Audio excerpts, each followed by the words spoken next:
तो hi guys, we were talking about मतलब आज का सेशन जो रहेगा वो गणेश चतुर्थी हम क्यों मनाते हैं। आज गणेश जी का गणेश चतुर्थी को गणेश जी का बर्थ माना जाता है।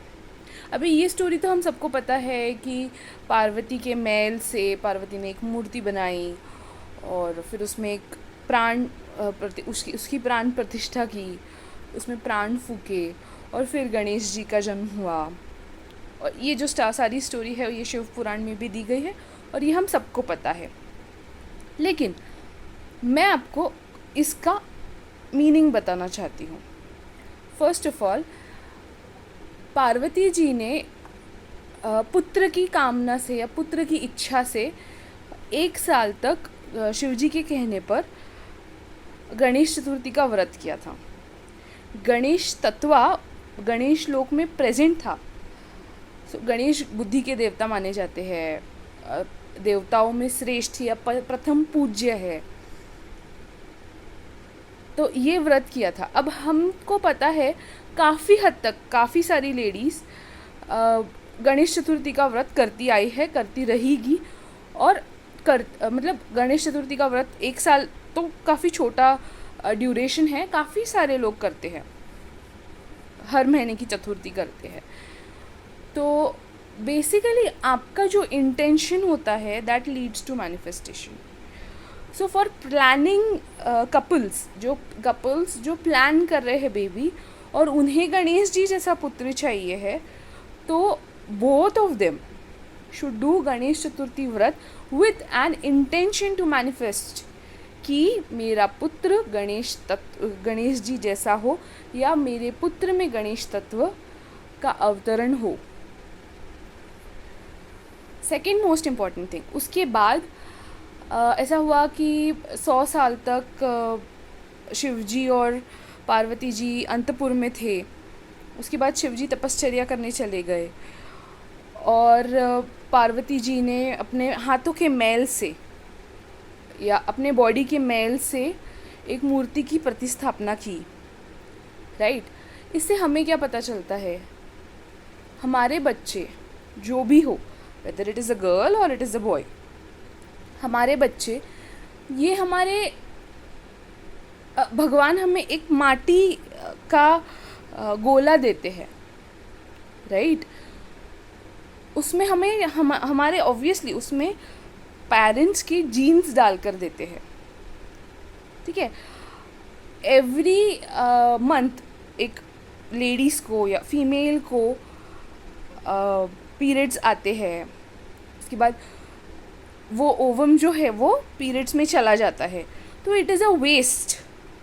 Ovum is a waste, but some time और some day you conceive a baby. Right? तो अगर वो बेबी आप कंसीव कर रहे हो तो वो आपके वेस्ट से बना हुआ बेबी है। Right? Same for mails. But वो जो भी माटी है कंप्लीटली आपका चॉइस है, कंप्लीटली आपका विजन है, कंप्लीटली आपका कंप्लीटली आपका थॉट प्रोसेस है, कंप्लीटली आपकी पात्रता है कि आपको आपका बच्चा कैसा चाहिए है। And that starts from planning itself. जब आप प्लानिंग फेज में हैं तभी ये शुरू हो जाता है। आई टेल यू, आप किस इंटेंशन से प्लान कर रहे हैं तो आपका क्या मैनिफेस्टेशन है, ये होता है, ये पता चलता है। Right? Second most important thing, हम बीज बोते हैं और झाड़ निकलता है। अब कुछ बीज हम बोते हैं, उसको सीते हैं, पानी डालते हैं, धूप देते हैं, फिर भी उसका झाड़ नहीं निकलता। कुछ बीज हम बोते हैं और झाड़ जल्दी निकलता है, कुछ झाड़ लेट से निकलता है, जर्मिनेशन की प्रोसेस को टाइम लगता है। तो बीज बोना हमारा काम है।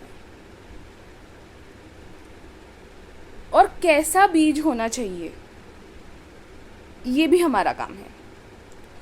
सो बेसिकली आपके कंप्लीटली हाथ में है कि उस माटी के गोले को आप पत्थर बनाते हैं, आप एक घड़ा बनाते हैं जिसमें आप पानी स्टोर कर सके, कि आप एक मूर्ति बनाते हैं जो भगवान की मूर्ति है जिसे आप पूजते हैं। ओके, अब third part of the story कि पार्वती जी ने एक शक्ति स्तंभ दिया था, उन्हें बुद्धि दी, शक्ति स्तंभ दिया, पावर्स दी, अपनी सारी पावर्स दी, इसके कारण वो देवों को हरा सके। ठीक है, ये डिपिक्शन, ये जो स्टोरी में है कि शिवजी को पता नहीं था कि ये मेरा पुत्र है इसीलिए उन्होंने अपना त्रिशूल चलाया, ये कम्प्लीटली रॉन्ग है। ऐसा पॉसिबल ही नहीं होता है कि एक पापा को या एक पिता को पता ना हो कि मेरा पुत्र होने वाला है या मुझे पुत्र है, और वो तो आदि पुरुष है। ये नॉर्मल पेरेंट्स को भी पता होता है कि मेरी वाइफ प्रेग्नेंट है, उसका ईडीटी ये है और वो इस टाइम पे बर्थ देने वाली है या देगी, जो भी है। तो इट्स दैट कि